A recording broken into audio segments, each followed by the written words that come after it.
Tšau, ma olen Karl ja täna ma näitan teile midagi, mida kasutatakse päris palju näiteks autode ehitamisel.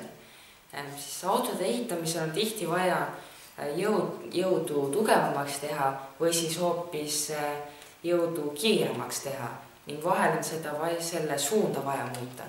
Ning täna ma siis näitangi teile midagi, mis seda teeb. See on siis see jõuülekanne. See on mootor ja näed, siin on see väiksem hammasratas ja siis siin on suurem hammasratas, mida väiksem pöörlema paneb.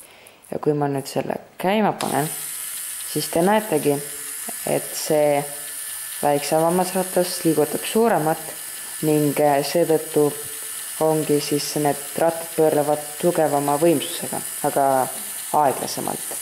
Ja nüüd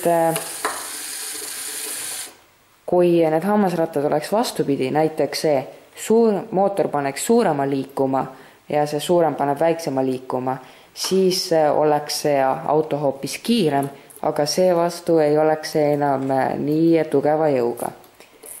Ja lisaks sellele, et see ka jõudu muudab, siis nagu te näete, mootori jõud on niipidi, aga rattad on niipidi. Ja siis see hammasratta ühend siin panebki selle jõu siis teistpidi liikuma. Ja selline oligi üks lihtne jõuülekanne. Tšau!